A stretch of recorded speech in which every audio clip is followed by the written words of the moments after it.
Assalamualaikum warahmatullahi wabarakatuh. Hai semuanya, pada video kali ini kita akan membahas tentang struktur dan kaidah kebahasaan teks laporan percobaan.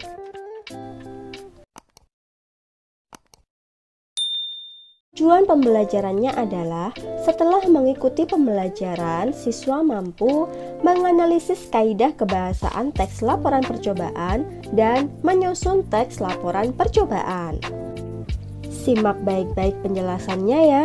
Jangan lupa siapkan buku catatan untuk membuat peta konsep materi. Lalu, apa saja struktur dan kaidah kebahasaan teks laporan percobaan? Yuk kita pelajari bersama.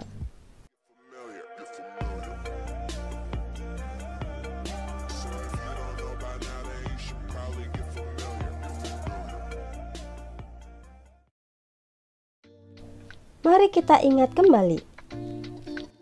Ada 5 struktur teks laporan percobaan. Yang pertama adalah tujuan, berisi uraian tujuan percobaan.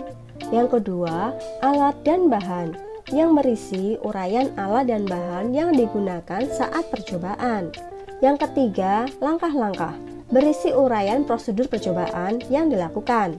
Yang keempat, hasil, yang berisi uraian hasil percobaan. Dan yang terakhir adalah simpulan, yang berisi inti hasil dari percobaan dari awal hingga akhir.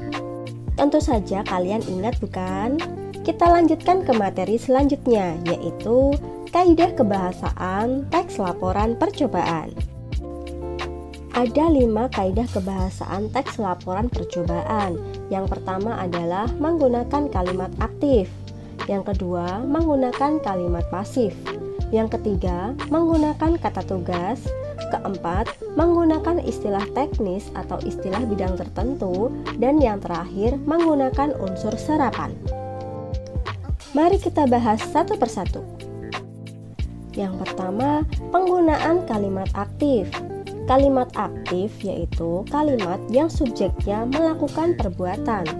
Kalimat ini sudah sering kalian pelajari pada waktu kelas 7 dan kelas 8. Ciri-ciri kalimat aktif adalah predikatnya cenderung memiliki imbuhan me ataupun ber.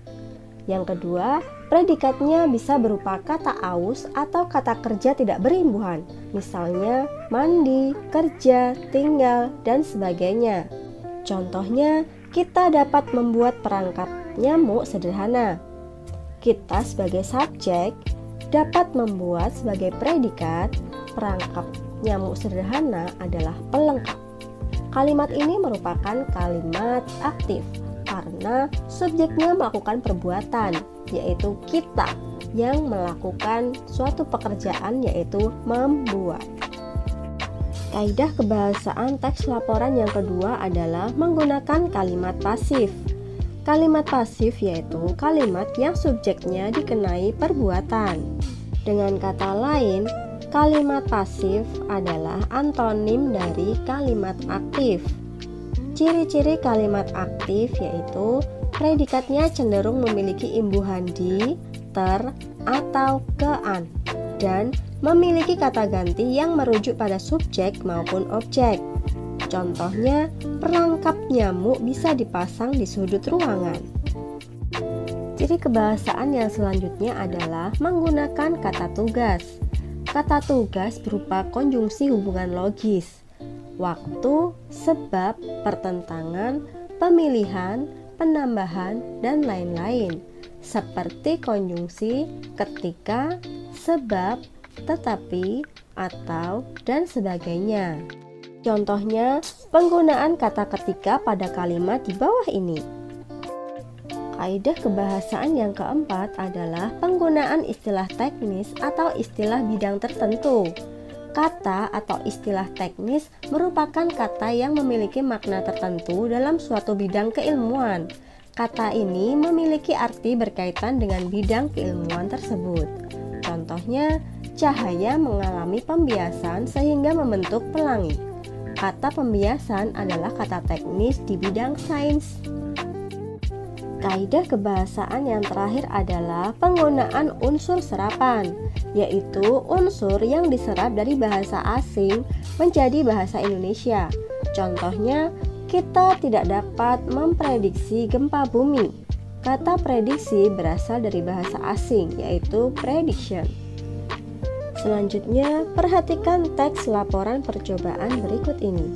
Mari kita telaah bersama penggunaan kaidah kebahasaan yang ada di dalam teks laporan percobaan. Yang pertama, penggunaan kalimat aktif. Terlihat pada penggunaan kata kerja memantul pada kalimat pada pelangi sungguhan sinar matahari memantul pada tetesan air. Lalu terjadi pembengkokan sedemikian rupa dan terjadilah pembiasan warna pada cahaya. Kemudian penggunaan kalimat pasif terlihat pada kalimat lalu dipantulkan ke kertas. Kemudian penggunaan kata tugas terlihat pada penggunaan kata tetapi pada kalimat berikut ini. Selanjutnya, istilah teknis bisa kita lihat pada bagian penggunaan kata pembiasan pada kalimat berikut ini. Pembiasan adalah kata teknis di bidang sains. Yang terakhir, kata serapan. Kata serapan yang digunakan pada teks laporan percobaan ini adalah kata horizon. Horizon merupakan kata serapan dari bahasa asing yang digunakan atau diserap menjadi bahasa Indonesia. Nah, itu tadi penjelasan tentang struktur dan kaidah kebahasaan pada teks laporan percobaan. Setelah kalian menyimak pembahasan tadi, tentu saja kalian sudah paham kan apa itu struktur dan kebahasaan teks laporan percobaan.